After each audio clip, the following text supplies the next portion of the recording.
Hello and welcome to episode 3 of the Blind Pilgrim podcast. I'm so thankful you're tuning in. Joining me today is an extra special guest who, as of today, exactly, we got engaged on this day in 2021. For those of you watching and listening, yes, we did get engaged and married in the same year. Yeah, well, I'm a big fan of the phrase long courtship or long dating, because courtship's a little outdated. Short engagement. So whenever you're watching this, you could do the math. So that's exciting. Now, let me introduce you. You've already spoken, which is great. So I'm going to introduce you. Standing or sitting next to me is the most beautiful, kind, funny, fun, witty, intelligent, sharp, hilarious, drop dead, gorgeous woman on the whole planet. That is my wife, Courtney Jade. If the clapping audio tracks were not quite so obnoxious, I would play one. Welcome to the show, babe. Thank you. For anyone who has listened or watched episode 1 or 2 already, you're already familiar with anything that looks or sounds good is Courtney's fault. And if you've seen some of the clips that I've posted on social media that are cut off or weird, that's my fault. So you're already a little bit familiar with Courtney. Babe, if you had to summarize yourself in 2 sentences or less, what would you say? That's kind of a tough question. I'm putting you on the spot. You are putting me on the spot. 2 sentences or less, you said? Yep, 2 sentences or less. I would say I am a go-getter and perfectionist at the heart of who I am. I would agree with that. Go-getter perfectionist to the max, for sure. I think you are also very funny. I would include that. The episode today is called Love You Right, XOXO. And I want to take a moment and talk about different ways that we love each other right. With the goal of anyone who's watching this, whether you're married or not married, but you want to be married someday, to get an idea of what it's like to love a spouse well. But before we jump in, I thought it'd be fun if we share our story. Because it's such a good story. In my opinion, maybe the best love story ever written. What do you think about that? You're a little biased, but... I am a little biased. So let's jump to the beginning. I was on Twitter. Back when there was a Twitter. Yeah, back when I was on Twitter. Wow, yeah, because you haven't been on Twitter in years. I deleted my account, yeah. You had one successful run and thought that was enough? Yes, yeah. I didn't need it anymore. So we're on Twitter. We follow each other. You replied to a tweet I said, or tweeted. And I took one look at your profile picture, and I don't know if the audience knows this. I'm a little bold. Some might say too bold. And I slid right in your DMs. No hesitation. And I said, I would love to take you on a first date. From there, a couple of weeks goes by. And it comes time for the first date. And I'm dreading it. In the sense that, not that I'm dreading the date, but my thought was, you know what? Me and this girl are really not going to hit it off. I'm going to take her out. We're going to go to dinner. I'm going to pay for the meal. I'm going to be very kind. I'm going to take her home as soon as is appropriate. And I'm never going to talk to this person again.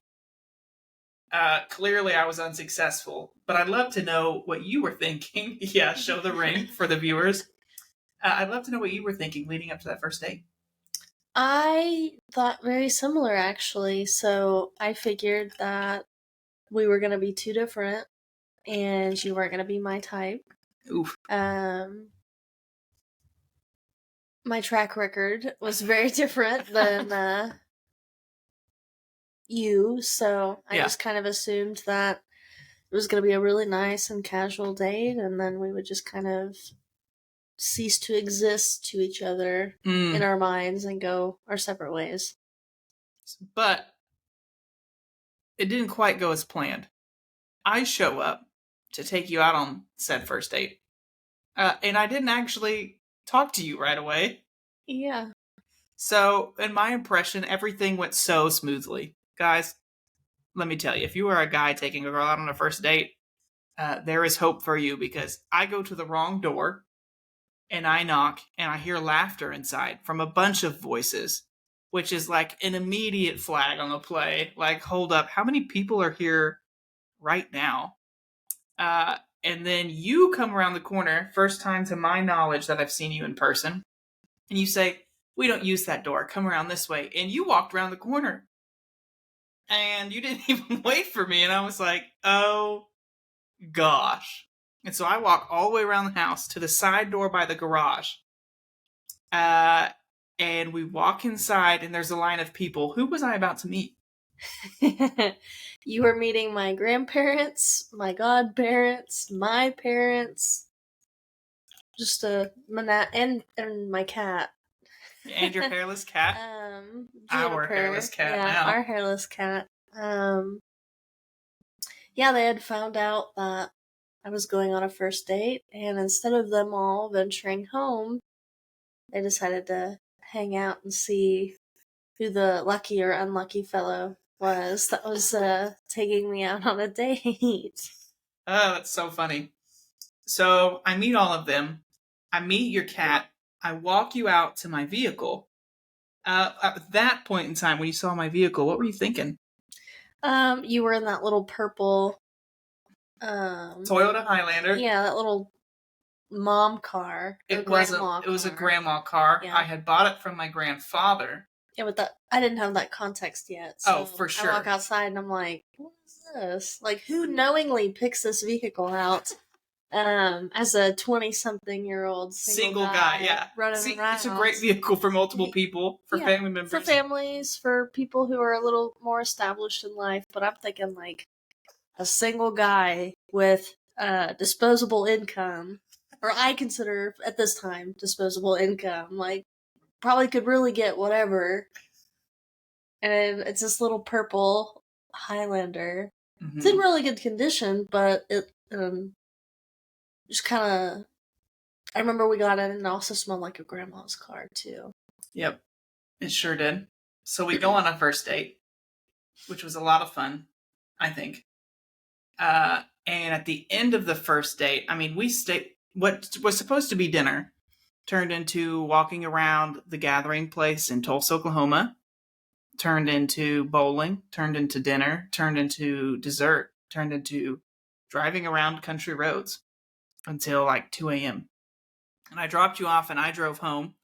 And I remember thinking, oh my gosh, I think I'm going to marry this woman. And I had this dialogue with myself, Nathan, you're an idiot. Stop talking. It's the first date. And so, being the self-disciplined, calm person that I am, I called you at like 7 a.m. the next morning, or I think I texted you actually. And I said, so let's go on another date. And you said... Well, I said, today's my birthday. Yeah, so hard pass. Hard pass. We can go out the following day, but I have family plans and I wasn't willing to give you my birthday in case it was a bad second date. Yeah, I don't blame you. So the second date comes around, and I just somehow knew that you were the one. And at the end of the second date, I was like, I'm going to marry this woman. I just knew it. Obviously, I didn't say it, because that's weird. That's not the kind of thing you drop on the second date. Blocked. Yeah, blocked for sure, because who knows what you were feeling. And so, fast forward a few more days, it's a third date, and I say, which you knew this at the time, but basically the conversation goes, hey, I'm actually enlisted in the Air Force, and I'm leaving for 9 months. Next week, or maybe 2 weeks from then. I think it was the next week. And I said, I would love to make this official and put a title on it. This is our third date, and I'm leaving for basic training. I'm going through a pipeline of tech school. I'm going through all these other things. I promise this is not a military thing where we're just rushing it. I'd love to make you my girlfriend. And as the kind, courteous, vision-casting woman you are, you said... No. That's right, ladies and gentlemen. She told me no. She said, when you get back from the military, if you still feel some kind of way, hit me up. And if I'm not with somebody else, we'll go on another date. Wasn't my exact words. That's a very Is that the dramatic version? That's a very like Nathanified. Okay, what were the exact words? I couldn't tell you what the exact words were, but it was yeah. It was very close though to what you're saying. I was like, man, I don't really know you. I think titles are a little too early. I think you're feeling some type of way because you're about to go away. And I don't really want you pining over me for the next 9 months when I'm just out here living my life. And then you get back and I'm like, oh, hey. Meet my boyfriend. Yeah. Not even necessarily that, but you're like. With the ring? Yeah. And I'm like, oh, what's your name? Like. Okay, so let's backtrack. Prior to this, I'd had lots of first dates, many fewer second dates, vastly fewer third dates, and a couple of serious relationships. Your dating experience was a lot different. From my perspective, the way the Lord was preparing me to be a husband was actually really unique. There was a 2.5 year period of my life, close to 3 years, where I did not date. The Lord basically led me through fasting dating. In the first year, he led me to not even have female friendships. And the second year, he said, you can have female friends, but you can't date. In the third year, he said, okay, you can consider dating. And I took that to mean start dating. And then we fast forward all these years through a relationship that didn't work that I may share sometime. And we get to this point, and I'm thinking, the one who I feel like is the one that I've thought I knew the one before, but this one's actually the one, has told me no. And so I go to a briefing at my military base. I'm a little sad, probably. I'm figuring it out, and I'm very much a go-getter. And so I'm like, how am I going to make this work? How am I going to make her fall for me? And I'm sitting in this briefing. They're telling us what to expect at basic training. They're giving us our airline tickets, which we're leaving, I think, the following Monday. And this is a Friday, I think. Maybe it's a Thursday. I don't remember exactly. And the chair next to me is empty when the briefing starts. And they get started, and there's a knock on the door, and this kid walks in with his hoodie up. If you hear noises in the background, they're doing construction on a house very close to ours. And this kid walks in with a hoodie up, and he sits next to me, and the instructor's the wrong word, the sergeant goes, "Are you Rasmussen?" And the kid sits next to me, and he goes, "Yeah." And I go, "I just went on a date or 2 or 3 with a woman named Rasmussen. That's her maiden name." And I look at this guy, and there's a little bit of a familiarity, but this guy is a lot different. He's taller, he's broader. And so I lean over to him and I say, "Hey, do you know somebody named Rasmussen?" I said, "Courtney Rasmussen." And he goes, "That's my sister." And I go, "What?" He goes, "Yeah, that's my sister." And I go, "I just met your parents last night or 2 or 3 nights ago, whatever it was." And he goes, "You did?" I go, "Yeah, I'm dating your sister." And he goes, "Oh, okay." It was the funniest coincidence. So then I go to the airport, and you come along to see me off. I was like, this is the most romantic gesture in the world. But on the side, it was a trick play. Your brother was going through the airport at the same time. 2 birds at 1 stone. We're all about efficiency here. So funny. And so your brother and I end up sitting next together on the plane, which is the weirdest thing. And we get to San Antonio. We're in the Air Force. We go through basic training. And they split you pretty much randomly when you get there. And him and I end up in what's called the same flight. A flight is like a platoon, if you know what that word is from other military services. It's basically a group of guys or gals because you're separated by sex. And so we go through basic training. He's in my chain of command. We get finally to the first night that we can write letters. They say you've got 15 minutes to write a letter. And I could have wrote to my parents, but instead I walked over to Rasmussen and I said, brother, what is your sister's address? Because I don't have it memorized.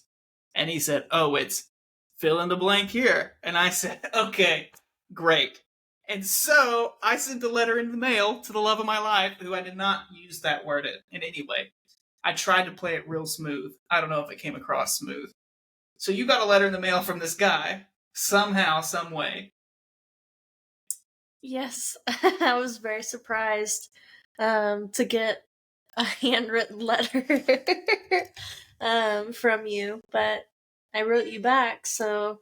That's true. I've got just one really funny story, and then we're going to fast forward to wherever you want to take the story. Okay. We're in basic training. Courtney is very artistic, and so she starts decorating the envelopes. And so people start to realize when I'm getting a letter, and it's from Courtney, because it's got flowers or plants or whatever colored in on it. And we have a new MTI come in and pass out the mail, and she reads it, and she goes, Rasmussen, actually, Mullins, this is for you. And she looks at me, she goes, why is Rasmussen's mom writing you a letter? And everybody goes, oh, it's a group of military guys. Everybody's like, oh, his mom's writing him a letter. Dudes. Yeah, just guys being dudes. And it gets quiet, and I go, actually, ma'am, it's his sister. And everybody lost their minds. They were like, oh! It was so funny. Your brother turned like 50 shades of red. He'd deny that to this day, I'm sure, because he's a big, strong guy. But he did. And it was the funniest thing. So let's fast forward. Where do we go next? You get out of basic training, but you don't come back because you go to tech school. Yeah. So you end up in Vegas. Yeah, I went to a different base in San Antonio for a while, and then Las Vegas. Yeah. And so we're just texting and calling each other all the time. FaceTime dates. Yeah. Hitting play on a Netflix movie at the same time. Yeah, doing the we're watching a movie together, but we're not together.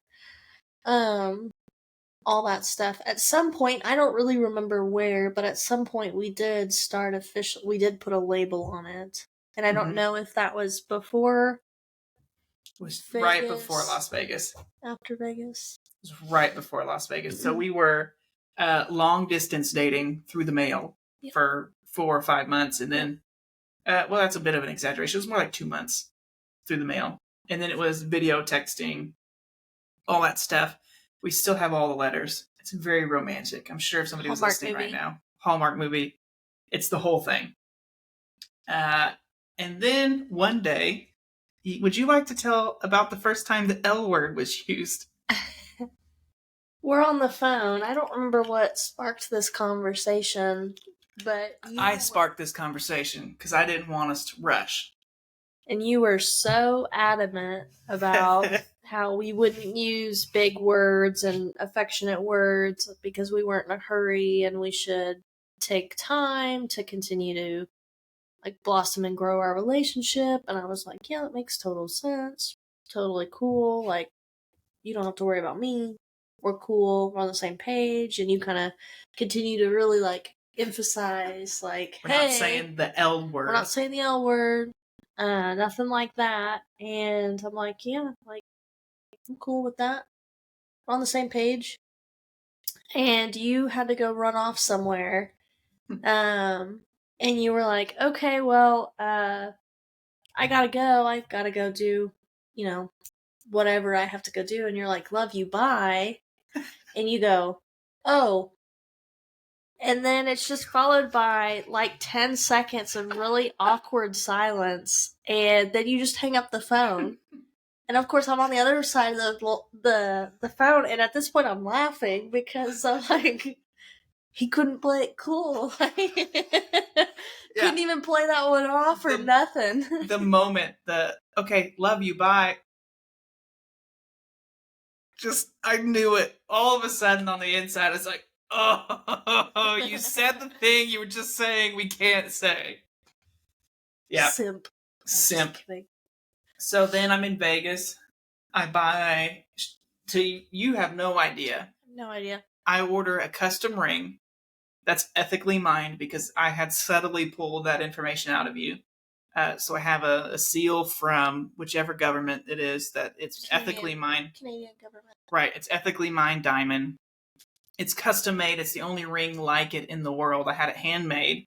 It's similar to a couple of designs you sent me, but the jeweler made it custom that I went through. And I carry this ring basically from the moment I get back to Tulsa, Oklahoma. You had it in Vegas. I didn't because of my moving dates and constantly. The other thing is I was working 70 hours a week so I could make it at home in time for Christmas. 70, 80 hours a week because I was trying to get all my certs done. So in order to make it home for Christmas on time, I was doing all that. So I actually had the ring shipped to my parents' house. And so my dad took pictures with the ring to make fun of me. And I was like, why did you open the box? Yep. And so I get home to Tulsa. And from that moment on, it was with me, even on all of our dates, in my backpack. It was in a beautiful velvet case. Loved that case. And so I asked for your parents' blessing. Which I don't know about. Yeah, you don't know about. If you are a man and you're thinking about getting engaged, it is definitely worth getting your fiance's blessing.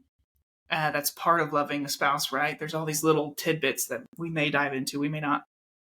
And so I asked my dad for any tips. I'm like, Dad, I'm about to go ask for her parents' blessing.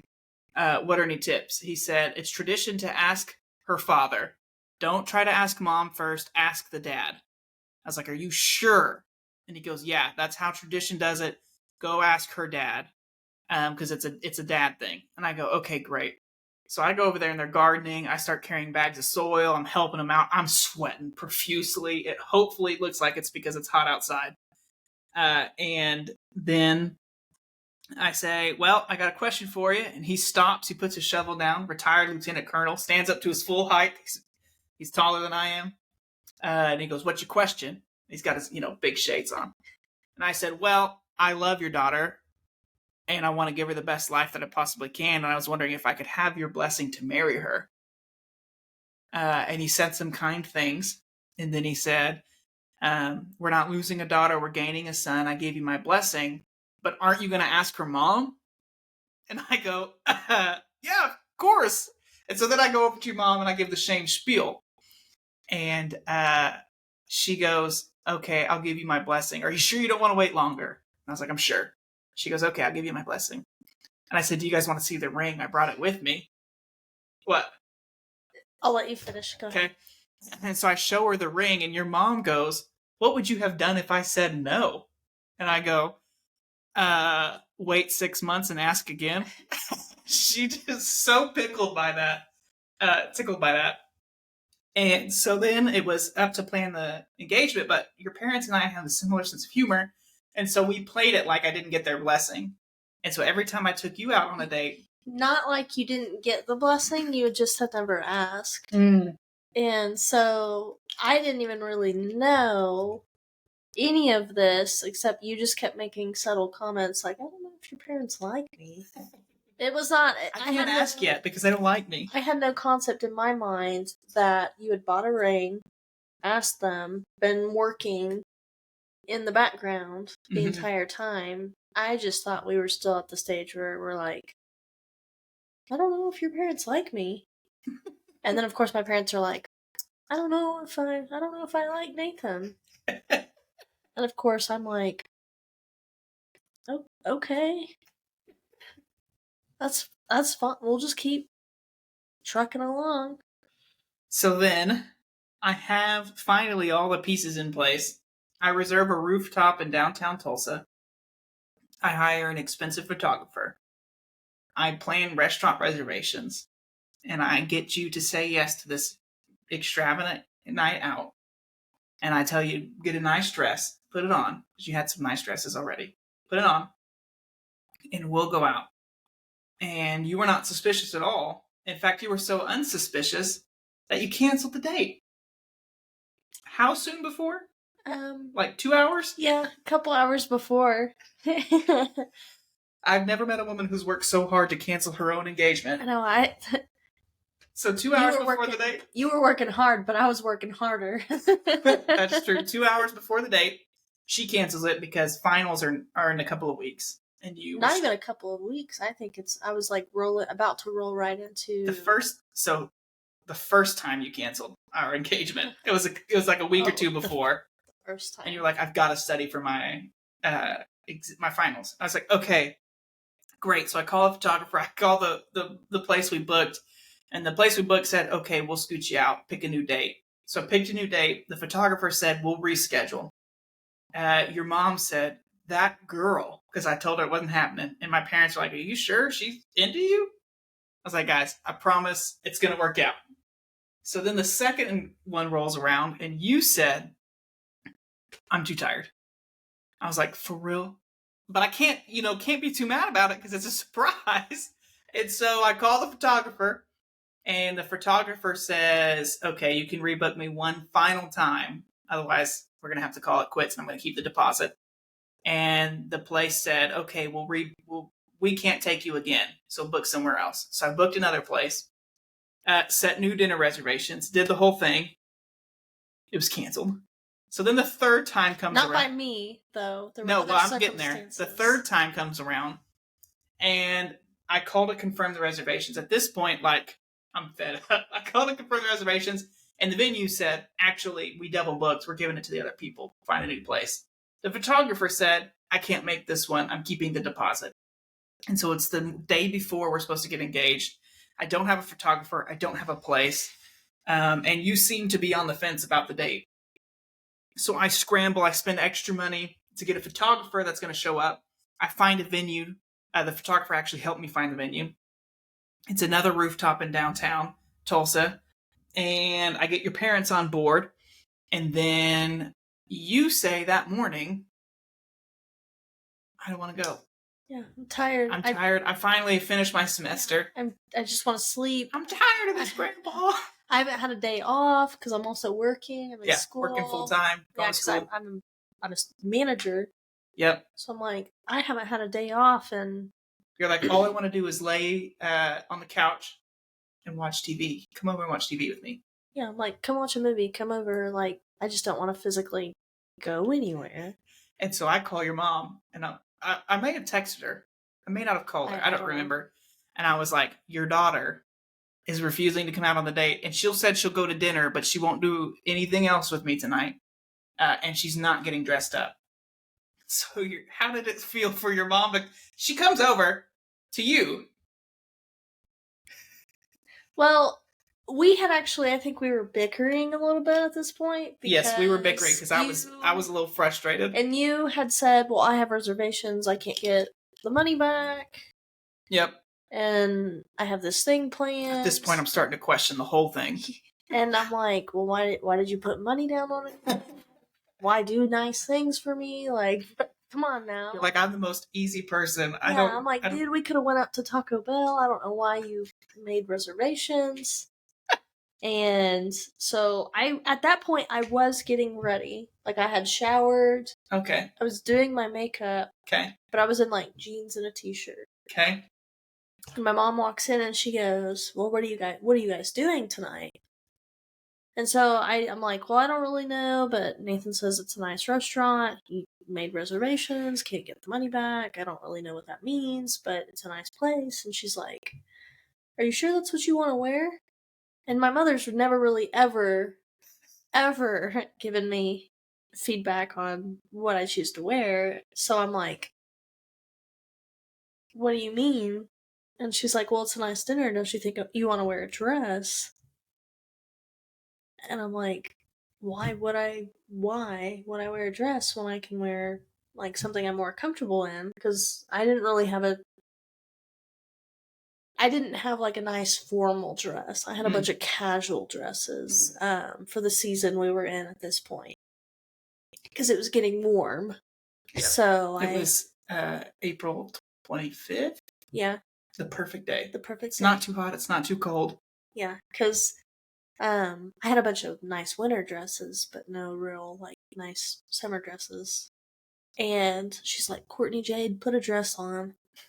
And so me and my mom kind of start beefing.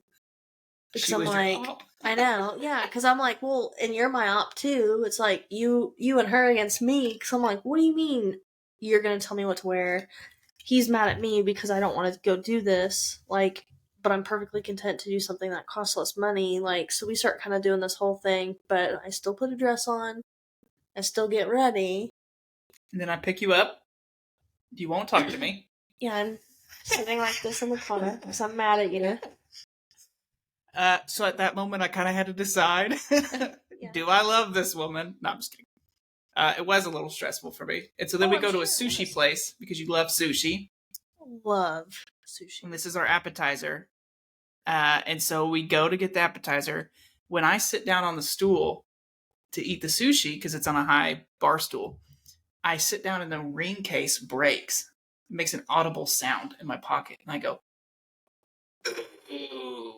And you were like, what's that? And I was like, oh, my back popped. I got to run to the restroom. Yeah, you're like, I got to go to the bathroom. And you're like sprinting away. Yeah. And so I'm in the bathroom freaking out because the ring case is broken. Thankfully, the ring is unharmed. I'm stressing. I'm like, what else can possibly go wrong? When I get a text from my girlfriend, soon to be fiance, I hope, that says, hey, don't come out yet. This guy behind the counter thinks I'm cute and he's giving me free sushi. So my wife is basically dating another guy for free sushi while I'm in the bath. It is a little dramatic. And so I eventually come out, worried about this case. To a bunch of free sushi. Bunch of free sushi. The guy was definitely disappointed. And so then we go. Long story short, we get engaged. I'm going to go way fast, and we'll talk about some of this some other time. We elope on a mountain. We go on a honeymoon. One of our nights is a honeymoon in Las Vegas. And during the honeymoon, you had got a nice dress. I think it's called a formal gown or a ball gown. Yep. We had restaurant reservations at an expensive restaurant in Las Vegas. And the dress breaks. It rips. Yep. Right down the seam. The little clip thing rips right down this. Because I think you were stepping on it when you pulled it on, or? I don't remember. I know, so it had the clasps in the back, and then you tied it as well, but I don't know if I stepped on it, or, like, if I just didn't, Or if I clasped it wrong. I don't remember. Or if I pulled it too hard, whatever the case was. But it was a delicate, it had a lot of frills on it. It ripped down the seam, so the dress essentially could not be worn. Because it couldn't be tied closed. Yes, so essentially. So then, and we don't have a backup dress, because we're living out of a suitcase, basically, on the honeymoon. And this is tragic because this is one of the days we were looking forward to the most. Yeah, and I'm very upset because I don't have another nice outfit planned. And dare I say you're bawling. Yeah. In the bathroom. Yes. And I go sit on the bed because you're not listening to anything I'm saying. Yeah, I'm like, babe, it's not a big deal. We can put on jeans and a t-shirt. It doesn't matter. Even though it's a nice restaurant, even though the reservations say to dress nice. So I go sit on the edge of the bed and I'm like, for real, it is not a big deal. It is a dress.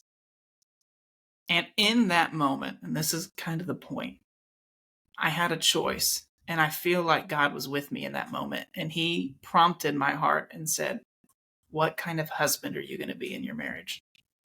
Because right now, she is facing something hard that you don't understand and you can't really fix. And you can decide what kind of husband you're going to be. Because at that point, our last words, before I basically stormed out of the bathroom, you said, well, go without me. I'll sit here and I'll just go hungry.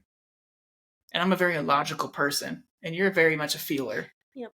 And I'm like so angry. And I'm sitting on the bed and I realize in that moment, I can choose to love you right. Or I can choose to love my own ideas. And I walk in the bathroom and I just hold you while you cry, basically. And I say, well, we'll just go get fast food then. I said, we'll put on jeans and a sweater because it was kind of cold. It's October. And we'll just go get something easy. And you said, okay. And we were both basically grieving the loss of this restaurant that we were really looking forward to. And we start to walk towards the lobby and I go, you know what? Jeans and a sweater is the new ball gown. And I don't remember exactly what you said there. But basically, we're like, you know what? We're just going to go to this restaurant anyway. And I share those parts of our story, one, because it's so good and entertaining, but two, to prompt the question, how do you love your spouse? Right. That's good. And so I pose that question to you now. How do you love your spouse? Right. I think the biggest part of that is choosing your spouse, choosing your partner without any kind of background, like ulterior motive. So you're not choosing your spouse because you think you're going to get something out of it, or you're going to receive praise, or they're going to owe you something in return. You're doing it because you love them. And even if you never, ever received any kind of praise, you don't have any kind of ulterior motive, you never received compensation, so to speak, you're still choosing your partner every time. It's good. It looks like love you right looks like when I'm angry, when you're not listening to me, when you don't make sense. And this, I'm saying you, but it's for every married couple. When you're not meeting my needs, when you're not loving me the way I think I should be loved, when you're not taking care of the house, the chores, the budget, when you're not doing things you're supposed to do, in my eyes, do I choose to love you when you make me 15 minutes late to every event when I have to be on time or early? Do I love you when you go spend money on something that I think is ridiculous and I'd rather put in an emergency fund? Do I love you when I feel rejected emotionally or sexually? Why am I loving you? Am I loving you for you, or am I loving you to get something from you? It's a selfless, sacrificial love. It's good. To love you right comes from the picture of Jesus giving his life for us in the church. That is the standard. People make a big deal out of a lot of things. Should the wife submit to the husband? How does the husband lead appropriately? The picture we have is Jesus giving his life for the church. It's very sacrificial. It's making the choice to love when you're not going to get anything from it. Yeah. Or choosing to make sacrifices, or even just a kind gesture for the other person for no other reason than the kind gesture. The idea we keep coming to in this first season of the podcast is people and life are like gardens. And I would carry that thought to your spouse. I get this next idea from the book, His Needs, Her Needs. Highly recommend it. But treat your spouse like a bank. You can either make deposits into them or withdrawals from them. And if you want to love them well, and if you want both of you to feel like you're in love, like if you've hit a spot of your marriage, and we've been there, where you don't feel like you're in love anymore, you don't feel like you love each other, loving you right becomes doing the thing that puts the deposit in your spouse's heart, in their love bank, regardless. And saying, I'm choosing to make a withdrawal. I'm not making a trade. I'm not making an exchange. I'm not giving you X so you can give me Y. Not putting this in to withdraw it later. That's good. I'm choosing to love you in the hurt. I'm choosing to hurt with you. Choosing to hurt for you. I'm choosing to stick it out when it's good and when it's bad. I'm choosing to believe the best of you when it doesn't feel like it, and it doesn't look like it, it doesn't seem like it. Yeah. Do you have any other thoughts before we wrap up this episode of the podcast? I feel like that was such a good way to wrap it up right there with that. If you have any questions for us, or questions about resources to find for your own marriage or relationships, you can email us at theblindpilgrimpodcast@gmail.com. If you've liked this episode, be sure to subscribe on wherever you're listening. Share it with your friends if you like it. Also, if you want to hear more of our story, because there's so much left, we can talk about hormone journeys. We can talk about the time we renovated an RV and moved into it, an RV camper. How many times we've moved? Here's a hint. It's significantly more than the years we've been married. Talk about all of the things, moving an hour and a half away from everyone Courtney's ever known and loved. This is a harsh way to say it, but it's true. there's more to our story here. So if you like it, let us know. We'll bring you more of this kind of content. With that said, if you are a married person, love your spouse right. And if you're not married, but you want to be someday, you can love your spouse right in advance by making good choices, sacrificial choices, not running around with somebody that's not your spouse. We'll talk about that some other time, huh? Yeah. All right. We love you, and we'll see you next time.